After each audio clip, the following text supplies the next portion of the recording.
하나님의 은혜가 가득한 이곳에 하나님 은혜 받기 위해 찾아온 여러분들을 환영하고 축복합니다. 우리가 잘 아는 것처럼 사사기를 살아가는 사람들의 특징은 자신의 소견에 오를 대로 행동하는 사람이었습니다. 즉 기준도 없고 법도 없고 자신의 행복과 만족을 위해 충만하며 살아가는 사람들이었죠. 그런데 그런 이들의 삶의 모습이 결코 오늘을 살아가는 우리와 별반 다르지 않음에 우리가 한탄스러워하는 것 같습니다. 그러기에 사사기를 묵상하면서 이 사사기를 묵상하면서 우리의 삶에 이들의 모습이 반면교사가 되어서 우리의 삶에 올바른 기준이 세워지길 원합니다. 또한 사사기 인물 가운데 유일하게 사람들에 의해 세워진 입다의 삶을 통해 하나님과 거래하는 백성들이 아니라 하나님의 뜻에 순종하는 사람들 되기 원합니다. 오늘 읽었던 본문이 왜 이스라엘과 입다가 사사로 세워졌는지에 대한 배경을 보기 위해서는 우리 사사기 10장 17절을 먼저 봐야 되는데요. 사사기 10장 17절을 보면 이렇습니다. 그때 암몬 자손이 모여서 길르앗에 진을 쳤으므로 이스라엘 자손도 모여서 미스바에 진을 치고 이스라엘 자손들이 다시 한번 여호와의 목전에 악을 행함으로 인하여 그들이 어떤 악을 행하였느냐? 바알들과 아스다롯과 아람과 시돈과 모압과 암몬의 신들 또한 블레셋 사람의 신들을 다 섬겼다라는 거예요. 그들은 여호와를 버리고 여호와를 섬기지 아니하고 그 잡다한 신들을 섬겼다는 것이죠. 그리하여서 하나님께서는 이스라엘 백성들을 암몬의 손에 무려 18년 동안 그들을 억압하게 놔두십니다. 하나님께서 택하신 족속, 하나님의 백성된 그들이 하나님을 저버리고 하나님을 경외하지 않으니 하나님은 그들을 이방 민족에게 파셨다라고 고백합니다. 그 결과 그들의 삶은 산산조각나 버렸지요. 이스라엘의 희망은 오직 하나님께 달려 있었습니다. 하나님께 붙들릴 때 하나님은 그들의 보호자 되셔서 가나안의 이방 민족들이 이스라엘의 밥이 되었지만 그렇지 않을 때 그들은 메뚜기 같은 존재로서 짓밟히는 삶을 살게 된 것이죠. 즉 하나님의 파심으로 그들은 고통의 자리에서 철저히 무너지고 있음을 보게 됩니다. 그러고 보니 이스라엘 백성들은 너무나 무지하게 하나님 빼고는 다 믿었던 것 같습니다. 즉 유일신앙을 포기하고 다신론 신앙을 섬기게 된 것이죠. 그 결과 이스라엘은 생명을 담보로 하는 이방 민족과의 전쟁이 선포된 것입니다. 왜 사람들은 깨달지 못하고 순종하지 못할까요? 이스라엘은 벌써 운니엘부터 시작하여서 7번까지 또 다시 여호와 앞에 죄를 지었다라고 기록하고 있습니다. 그리고 사사기 2장 21절에서 23절에 보면 하나님께서 이방 민족들로 하여금 이스라엘이 전쟁을 치르게 한 이유에 대해 기록하고 있습니다. 하나님께서 왜 이방 민족들을 가나안 땅에 놔두셨을까요? 왜냐하면 나 여호와의 도를 지켜 행하나 아니하나 그들을 시험하시기 위해 하나님께서 이방 민족들을 놔두었다는 것입니다. 즉 우리 앞에 유혹의 물건들을 놔두시고 하나님께서 누구 더 섬길 거야 놔두셨다라는 거예요. 부산에 살다 보니 바다 위에 살다 보니 수많은 용왕신들을 섬기는 사람들이 있잖아요. 하나님 빼고 다 섬기지요. 여러분 왜 그렇습니까? 하나님께서 수많은 선택지 가운데 우리에게 콕 집어 너를 창조한 여호와 하나님을 섬기라고 말씀하고 있는 것입니다. 이방 민족들은 이스라엘 백성들이 눈에 보이지 않는 하나님과의 약속을 기억하기 위한 장치였던 것입니다. 그리고 하나님께서는 눈에 보이는 것만 따라 살아가는 이스라엘 백성들을 살리시기 위해 그 장치를 사용하셔서 그들을 돌이키시어 하나님의 백성으로 다시 만들기 원하셨다는 거예요. 그러나 입다 시대에 살아갔던 이스라엘의 장로들은 이 영적 위기를 단순히 군사적 위기로만 이해하게 됩니다. 그리고 전쟁의 두려움에 쌓여 만군의 여호와의 하나님이 아니라 상황과 환경의 두려움을 떨게 되죠. 그들은 죄에 대한 결과가 전쟁에 대한 두려움만 있었지 근본적인 죄에 대한 두려움이 회개도 없었다는 것입니다. 여러분, 종교와 신앙의 차이가 무엇입니까? 종교는 형식적이라는 거예요. 하지만 신앙은 여러분 마음이 담겨 있어야 되는 것이죠. 그래서 어제와 오늘 고르반 제도를 통하여서 하나님이 마음이 있는 예배를 받으신다는 거예요. 단순히 입술의 고백이 아니라 이 말씀이 말로 전락되지 아니하고 말씀으로 바뀌기 위하여서 우리의 삶을 하나님께서 보신다라는 거예요. 그러면서 이 전쟁의 위기를 단순한 전쟁의 위기로 느낀 그들에게 하나님은 이들 마음 가운데 회개길 원하셨지만 그들은 그렇지 아니하였다는 것입니다. 그리고 그들이 10장 18절에 이리 고백합니다. 길르앗 백성과 방백들이 서로 이르되 누가 먼저 나가서 암몬 자손과 싸움을 시키랴. 그가 길르앗 모든 주민의 머리가 되리라 하니라. 군사적 위기로 인식한 사람들은 전쟁에 나가 이스라엘을 진두지휘할 기드온과 같은 멋진 지도자들이 원했습니다. 하지만 그들에게는 지도자가 없었습니다. 지도자가 없으니 전략도 없고 아무 계획도 없는 것이죠. 그리고 사사기 저자는 사사기 11장 1절에서 3절을 통하여서 바로 그 전쟁에 헤쳐나갈 수 있는 인물을 소개합니다.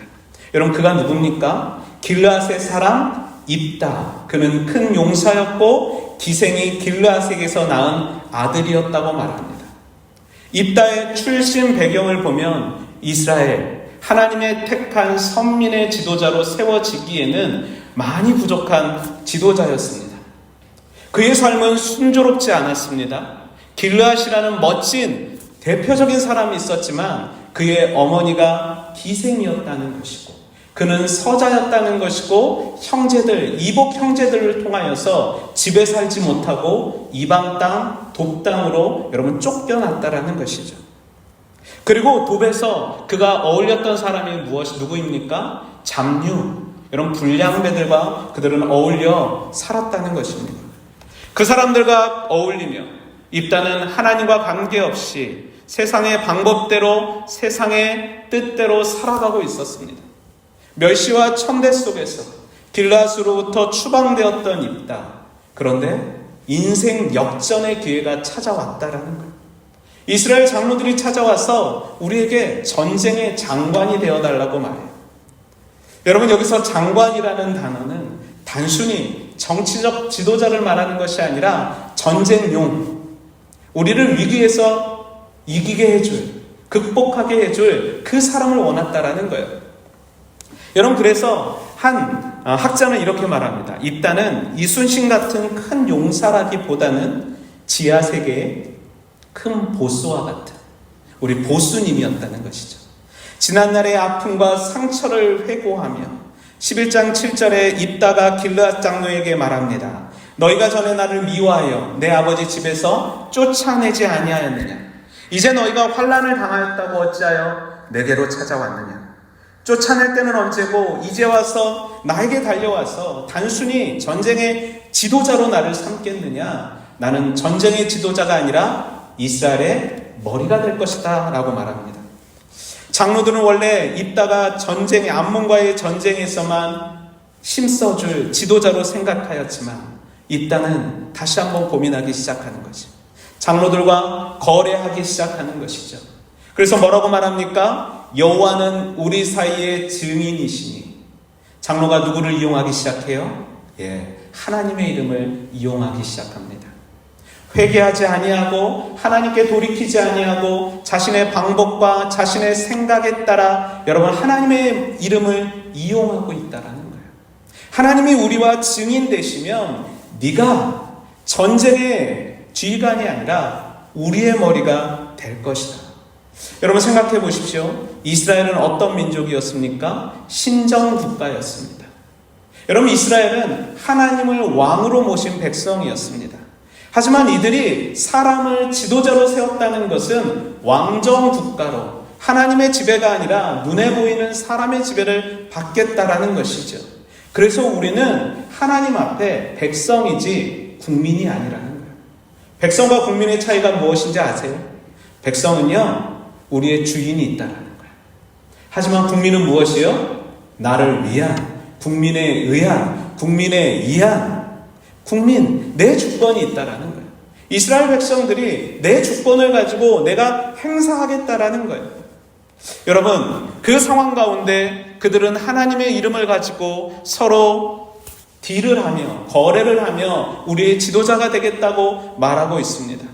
결국 입다를 구원자로 세운 자는 하나님이 아니라 바로 사람이었다는 것입니다. 그리고 그들의 추악한 이익을 추구하는 모습들이 계속해서 등장합니다. 즉 이들은 하나님이란 이름을 걸어놓고 자신들의 이득만 취하기 위해 기싸움하고 있습니다. 우리의 모습은 어떤가요? 하나님의 이름을 대고 나의 이익과 유익을 위해 기도하고 있지 않습니까? 우리는 우리의 잘못된 목적과 유익을 위해 하나님께 무리한 약속을 하고 있지는 않습니까? 입다가 세워지는 과정에 하나님은 드러나지 않고 하나님은 이용당하고 있습니다. 입다는 하나님이 세운 사람이 아닌 인간이 세운 지도자였습니다. 그리고 그들은 하나님의 고유 권한을 침해하고 있는 것이죠. 히브리서 11장 11절에서 28절을 보면 입다가 이제 지도자가 되어 암몬과 협상을 하기 시작합니다. 입다는 암몬 사람과의 전쟁을 앞서 대화를 통해 평화롭게 이 문제를 해결하려고 합니다. 탁월한 협상가와 통치력의 능력가를 보여주고 있습니다. 그런데 그의 협상에는 잘못된 신앙관을 가지고 있었다라는 것입니다. 이스라엘 백성들이 유일신을 버리고 다신론을 선택한 순간, 또한 입다의 시대적 배경, 문화적 배경들이 다신론을 인정하고 있다라는 거예요. 11장 23절에서 24절 보면 이렇습니다. 이스라엘의 하나님 여호와께서 이같이 아모리 족속을 자기 백성 이스라엘 앞에서 쫓아내셨거늘 내가 그 땅을 얻고자 하는 것이 옳으냐? 내 신 그모스가 내게 주어 차지하게 한 것을 내가 차지하지 아니하였느냐? 우리 하나님 여호와께서 우리 앞에서 어떤 사람이든지 쫓아내시면 그것을 우리가 차지하리라. 여러분, 무슨 말입니까? 이스라엘이 그들의 하나님 여호와께서 주신 땅에 만족하는 것처럼 너희도 너희의 신 그모스 신이 받은 땅에 대해 만족하라는 것입니다. 즉 이것은 하나님을 높이는 것이 아니라 하나님과 모압의 신 암몬의 신 그모스를 동급으로 여기고 있었다는 것이죠. 입다의 세계관이 나오기 시작합니다. 그는 다신론자였습니다. 절대적 하나님을 믿는 것이 아니라 상대적 하나님, 여러분 여러 개 중에 하나님으로 인정하고 있음을 보게 됩니다. 그리고 27절을 보면 모든 것을 심판하신 하나님께 맡기고 여호와께 맡기고 필사적으로 싸우겠다라고 고백합니다. 하지만 이런 신앙은 하나님으로부터 나온 신앙이 아니라 그가 이스라엘의 지도자가 되어야겠다는 마음에서 나옴을 고백하고 있습니다. 여러분, 그리고 또 한 번 쓸데없는 하나님과 거래를 시작하죠. 여러분, 없어도 되는 거래였습니다. 하지만 그는 굳이 거래를 하기 시작합니다. 30절에서 31절이요. 그가 여호와께 서원하여 이르되 주께서 과연 암몬 자손을 내 손에 넘겨주시며, 여러분 조건절이 달았죠. 하나님은 조건절이 아니라 절대적인 분이십니다. 하나님 이거 해주시면 저 이렇게 할게요. 우리의 기도가 여러분 이 순간 이런 형식이 되는 순간 우리는 종교인이 되는 것입니다. 그리 아니하실지라도 라는 신앙이 돼야지. 하나님 만약 해주시면 저는 그리하겠습니다. 내가 암몬 자손에게 평안이 돌아올 때 누구든지 내 집 문에서 나와서 나를 영접하는 그는 여호와께 돌릴 것이니 내가 그를 번제물로 드리겠나이다. 입다는 다시 한번 하나님께 조건을 제시합니다. 암몬과의 승리를 이루어질 때 인신제사 사람을 드리겠다는 것입니다. 그의 서원은 아주 계산적이고 강교하며 하나님의 도우심을 신뢰하면서 무엇까지 집어넣는 거예요? 세속적인 방법까지도 집어넣고 있는 거예요. 우리가 계속 마가복음을 묵상하면서 아마 3월 1일 본문이 예수님께서 이 바리새인의 누룩과 헤롯의 누룩을 조심하라 말씀하시더라고요. 그 누룩이 무엇입니까? 형식주의와 세속주의를 말하는 것입니다. 세상에 살지만 우리는 구별된 하나님의 사람입니다. 우리는 세상 가운데 살아가지만 세상에 물들지 않는 사람입니다. 그러니 이 시간 가운데 하나님 앞에 나아오는 것이죠. 그래서 여러분들이 계속해서 기독교 세계관이라는 정말로 세상적게 살아가지만 하나님의 말씀으로 살아가기 위해 몸부림치고 있는 것이죠. 왜 그는 그런 고백을 했을까요? 여러분, 그런 장수들의 고백은 고대 근동에서 자연스러운 것이었습니다. 그들의 서원은 여러분 보통 여인들이 나와서 하는 것이 당연한 것이었습니다.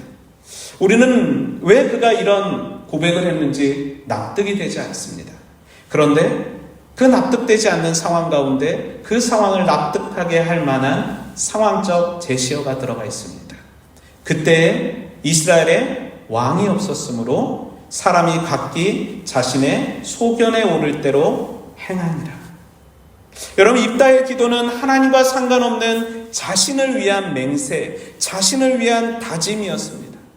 입다는 이미 그에게 승리를 약속하셨던 하나님의 영을 부음받았지만 그는 하나님과 약속을 믿지 못하고 하나님과 협상함으로 승리와 안정을 보장하려고 하고 있습니다. 여러분, 입다의 뜻은 그가 열었다라는 것입니다. 그가 열었다라는 거예요. 하나님이 여셔야 되는 전쟁을 그가 연다라고 말합니다. 하나님의 믿음이 아닌 자신의 입으로 그 전쟁을 좌지우지하라고 하고 있습니다. 자신의 이기적인 목적을 위해 하나님을 이용하고 있는 것이죠. 우리의 기도의 방향성은 어떻게 되시나요? 조건적입니까? 아니면 헌신적입니까? 이것만 해결되면요? 아니요. 우리는 그리 아니할지라도 하나님만 예배합니다라는 예배 공동체가 돼야지 종교 공동체가 되면 아니 됩니다.